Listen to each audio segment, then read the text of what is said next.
Bridge day. You scared of the pictures? Power play. Bridge day. Open the straight or you'll be living in hell. Censor the satellites. How what we did to your bases. You're losing your mind and you're losing this war. Face it. You tweet like a madman, threatening power plants and bridges. Praise be to Allah.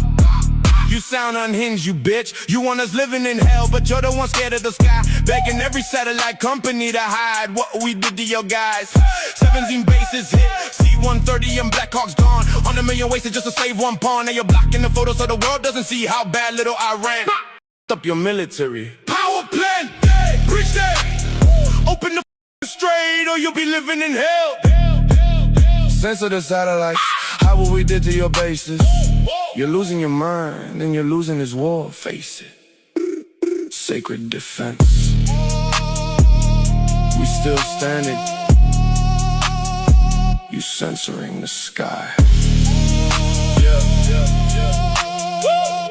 Yeah, another one. So we understand there's propaganda getting pushed all over the place, and the different ways that they're now using technology from our side to even theirs is the same idea. Who's winning this whole war? Because there's way too many stupid people who can't pay attention to what is that we're actually talking about. But look, they're doing it too. And they mentioned Power Plant Day, gonna send you to hell. Isn't that weird? Like, I wonder where they got those lines from. Are they putting words in American leadership's mouths? Why would they be talking about Power Plant Day and bridges and all that stuff? Who said stuff like that? He has just threatened Iran in extraordinary graphic terms, giving the Iranian regime just over a day to either make a deal, reopen the Strait of Hormuz, or face hell. If your children are watching, be warned, the president did not use polite language. Quote, Tuesday will be Power Plant Day and Bridge Day, all wrapped up in one in Iran. There will be nothing like it. Open the strait, you crazy bastards, or you'll be living in hell. Just watch. We should note that destroying civilian power infrastructure is generally considered to constitute a war crime under international law, though the president could argue that the infrastructure has dual use and also is utilized by Iran's military. Why is Jake Tapper, first of all, reading accurately the quote from Donald Trump talking about he's going to blow up the entire country if these lunatics don't finally do what he says when it comes to the Strait of Hormuz? He's such a great deal maker. But apparently, all of his words get sanitized when people like Jake Tapper then point out, unless he's talking about the possibility that there's a dual use for all these civilian targets that are war crimes for him to target. I feel like it's unnecessary to talk about what it is that isn't the case, because that's not what he said. He said he's going to go kill people. I feel like Jake Tapper maybe potentially could have been the only one who actually quoted Donald Trump for the things that he said. We'll pull this up. He says, quote, Tuesday will be Power Plant Day and Bridge Day, all wrapped up in one. In Iran, there will be nothing like it. Open the effing strait, you crazy bastards, or you'll be living in hell. Just watch. Praise be to Allah. The president posting there on True Social about this ongoing operation and his new red line for the Iranian regime. Now, the president also provided new details on what happened earlier this year as the Iranian regime took to the streets and slaughtered what the president tells me is 45,000 civilians in their own country. After that took place, President Trump told me the United States sent guns to the Iranian protesters. He tells me we sent them a lot of guns. We sent them through the Kurds, and the president says he thinks the Kurds kept them.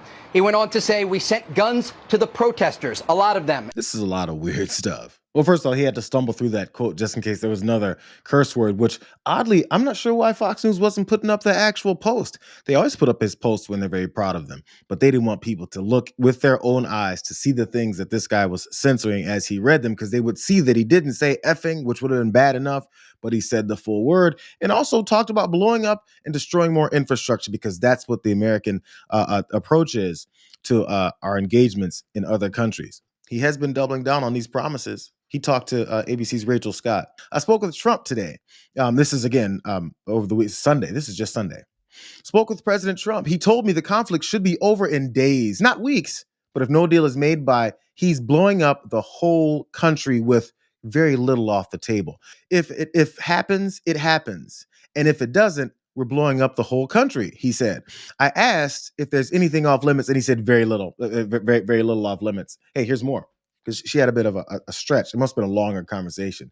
She says, I asked the president if his 2 to 3 week timeline still holds. It should be days, not weeks, Trump said. It should be wrapped up in days because no sane group of people could stand the punishment that's going to rain down on them if it's not. He also said, I don't think it's necessary, but I don't rule anything out as far as getting ground troops, American ground troops, to come in and take part in his ego war. We'll see how that goes. More.